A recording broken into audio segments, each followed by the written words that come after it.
வணக்கம். பப்பாளி விருந்துல 4வது ரெசிபி பப்பாளி காய் பொரியல் எப்படி செய்யறதுன்னு பார்க்க போறோம். ஸோ இந்த பப்பாளி காய் பொரியல் பாத்தீங்க அப்படின்னா யாரெல்லாம் வெயிட் லாஸ் பண்ணணும்னு நினைக்கிறீங்களோ கண்டிப்பா அவங்களுக்கு யூஸ்ஃபுல்லா இருக்கும். நான் ஒரு பப்பாளி காயை எடுத்து அதோட தோல் நீக்கிட்டு நல்லா வாஷ் பண்ணிட்டு ஒரு பெரிய கிரேட்டர் வச்சு இதை துருவி எடுத்துக்க போறேங்க. ஸோ நல்லா இந்த மாதிரி பாருங்க, நான் காமிச்சிருக்கேன் இல்லைங்களா, இந்த மாதிரி துருவி எடுத்துக்கோங்க. ஸோ அடுத்து என்ன பண்ண போறோம் அப்படின்னா ஒரு வானல் வச்சுக்கோங்க. அடுப்புல வானல் வச்சுட்டு குக்கிங் ஆயில் இல்ல நீங்க தேங்காய் எண்ணெய் கூட யூஸ் பண்ணிக்கலாம், ரொம்ப நல்லா இருக்கும். சரிங்களா? ஸோ தேவையான அளவுக்கு ஆயில் ஊத்திட்டு சூடானதுக்கு அப்புறம் ஒரு அரை ஸ்பூன் அளவுக்கு கடுகு சேர்த்துக்கிறேன். கடுகு நல்லா பொரிஞ்சதுக்கு அப்புறம் ஒரு 1/4 டீஸ்பூன் அளவுக்கு பெருங்காயத்தூள் எடுத்துக்கோங்க. ஸோ பெருங்காயத்தூள் சேர்த்துட்டீங்க அப்படின்னா ஜீரண சக்திக்கு ரொம்பவே நல்லது. சரிங்களா? ஸோ அடுத்து கடலைப்பருப்பு ஒரு ஸ்பூன், உளுந்த பருப்பு ஒரு ஸ்பூன் சேர்த்துட்டு நல்லா பொன்னிறமா மாறுற வரைக்கும் இதை வறுத்துக்கோங்க. சரிங்களா? ஆயில நல்லா ஃப்ரை ஆகட்டும். கோல்டன் கலர்ல மாறினதுக்கு அப்புறம் காரத்துக்கு தேவையான அளவுக்கு 3 மிளகா இதுல ஆட் பண்ணிக்க போறேன்.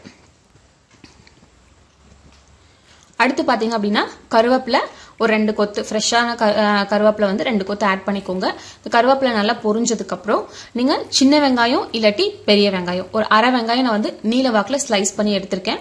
ஸோ அதையும் இதுல ஆட் பண்ணிக்கலாம். ஸோ ஆட் பண்ணிட்டு இது கண்ணாடி பதம், நீங்க பொரியலுக்கெல்லாம் யூஸ்வலா வணக்குவீங்க இல்லைங்களா, ஸோ அந்த மாதிரி கண்ணாடி பதம் வர அளவுக்கு இதை நல்லா ஆயில வணக்கிக்கோங்க. வதக்கிட்டு நம்ம கிரேட் பண்ணி வச்சுக்கோங்க இல்ல பப்பாளி காய், ஸோ அதை இதுல ஆட் பண்ணிக்க போறோம். ஸோ இதுல நீங்க தண்ணி எதுவும் தெளிச்சிட வேண்டாம். ஃபர்ஸ்ட் பப்பாளி காயை போட்டுட்டு நல்லா இதை வதக்கி விடுங்க.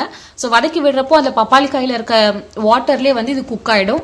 இன்கேஸ் அப்படி டவுட் இருக்கிறப்போ நீங்க கொஞ்சம் தண்ணி தெளிச்சு இது பண்ணிக்கலாம். சரிங்களா? ஸோ நல்லா ஃப்ரை பண்ணி விடுங்க. ஸோ ஏன் பப்பாளி காய் வெயிட் லாஸ்க்கு நல்லது அப்படின்னு சொன்னேன் அப்படின்னா பப்பாளி காயில ஹை ஃபைபர் கண்டென்ட் இருக்குங்க. ஸோ ஹை ஃபைபர் கண்டென்ட் இருக்கப்போ உங்களுக்கு பேட் கொலஸ்ட்ராலா எதையும் சேர விடாது. சரிங்களா? ஸோ இப்போ பாருங்க, நான் தேவையான அளவுக்கு உப்பு ஆட் பண்ணிக்க போறேன். உப்பு ஆட் பண்ணிட்டு நல்லா மிக்ஸ் பண்ணி விட்டுக்கோங்க. ஸோ பேட் கொலஸ்ட்ராலா உங்களுக்கு சேர விடாது இல்லைங்களா, ஸோ அப்ப இது குட் கொலஸ்ட்ராலா தான் இதாகும். உங்க பேட் கொலஸ்ட்ராலை பர்ன் பண்ணதுக்கு இது இதாகும். ஸோ இது நான் இப்போ இன்னும் குக் ஆகணும் அப்படின்றதுக்காக லைட்டா சும்மா கொஞ்சோண்டு தண்ணி தெளிச்சிருக்கேன்.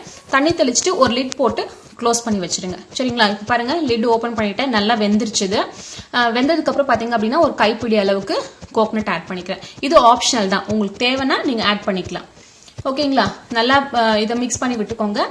நீங்க கோகனட் ஆட் பண்ணிக்கிட்டா கோகனட் ரொம்ப நல்லதா உடம்புக்கு. நீங்க இது சாப்பிட்டா வெயிட் கெயின் ஆகும் அப்படிலாம் நினைக்க வேண்டாம்.